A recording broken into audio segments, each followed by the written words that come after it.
ಚುನಾವಣಾ ಪರ್ವಕ್ಕೆ ರಾಜ್ಯ ಬಿಜೆಪಿ ರಣಕಹಳಿಯನ್ನ ಮೊಳಗಿಸಿದೆ. ಮುಂಬರುವಂತಹ ಸರಣಿ ಚುನಾವಣೆಗಳಿಗೆ ಪಕ್ಷವನ್ನ ಸಂಘಟನಾತ್ಮಕವಾಗಿ ಸಜ್ಜುಗೊಳಿಸುವ ಹೆಜ್ಜೆಯನ್ನ ಇರಿಸಿದೆ.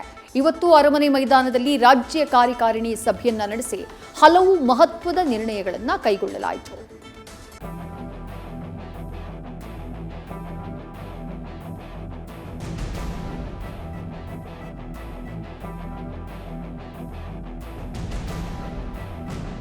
ವೇದಿಕೆ ಮೇಲೆ ಬಿಜೆಪಿಯ ಘಟಾನುಘಟಿ ನಾಯಕರು.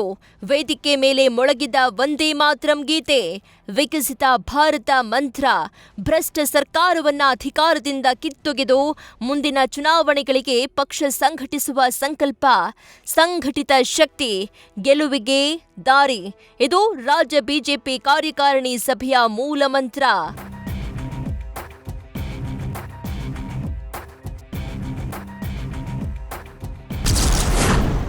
ರಾಜ್ಯ ಬಿಜೆಪಿ ಕಾರ್ಯಕಾರಿಣಿ ಸಭೆಯಲ್ಲಿ ಆತ್ಮಮಂಥನ, ಶಕ್ತಿ ಪ್ರದರ್ಶನ, ಒಗ್ಗಟ್ಟಿನ ಮಂತ್ರ, ಗೆಲುವಿಗೆ ರಣತಂತ್ರ.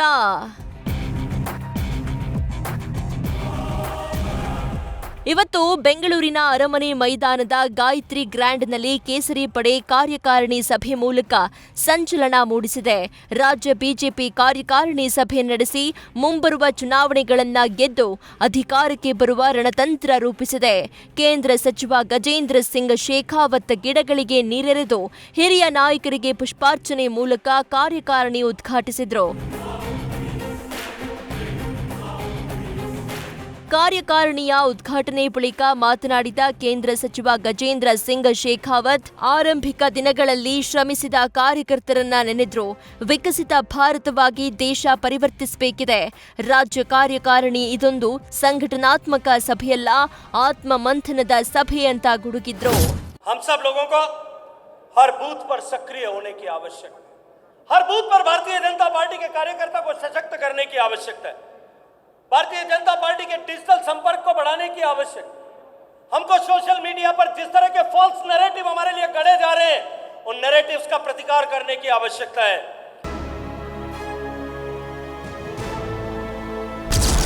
ಬಿಎಸ್ವೈ ರಾಜಕೀಯಕ್ಕೆ 50 ಕಾರ್ಯಕಾರಿಣಿಯಲ್ಲಿ ಸನ್ಮಾನ.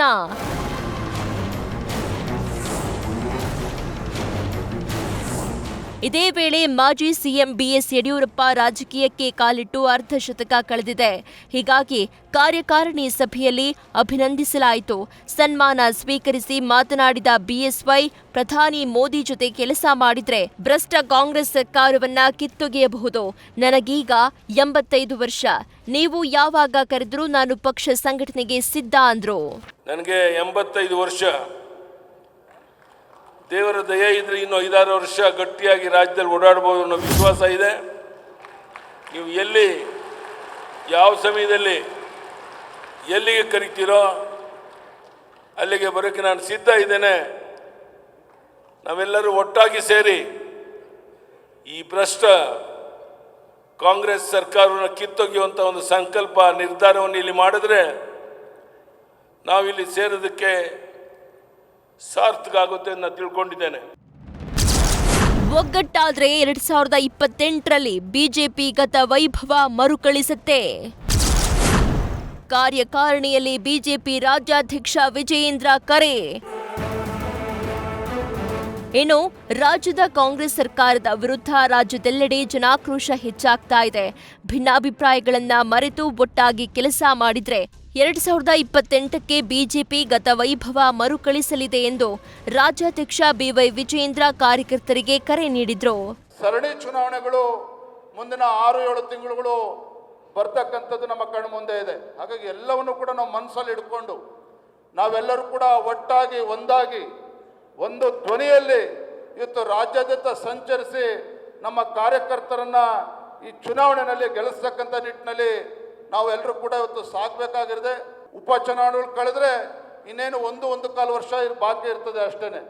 ಹಾಗಾಗಿ 2028ಕ್ಕೆ ಕರ್ನಾಟಕ ರಾಜ್ಯದಲ್ಲಿ ಭಾರತೀಯ ಜನತಾ ಪಾರ್ಟಿಯ ಗತ ವೈಭವ ಮತ್ತೆ ಮರುಕಳಿಸಬೇಕು ಅಂತ ಹೇಳಿದರೆ, ಭಾರತೀಯ ಜನತಾ ಪಾರ್ಟಿಯ ಗತ ವೈಭವ ಮತ್ತೊಮ್ಮೆ ರಾಜ್ಯದಲ್ಲಿ ಮರುಕಳಿಸಬೇಕು ಅಂತ ಹೇಳಿದ್ರೆ ನಾವು ಹಗಲು ರಾತ್ರಿ ಹೊತ್ತು ಶ್ರಮವನ್ನು ಹಾಕಬೇಕಾಗಿದೆ.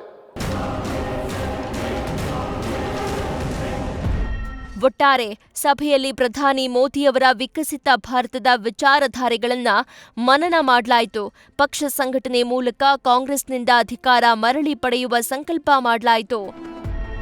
Madhusudan, political bureau, news first. News first ನಿರ್ಭೀತಿಯಿಂದ ನಿಮ್ಮ ಪರವಾಗಿ.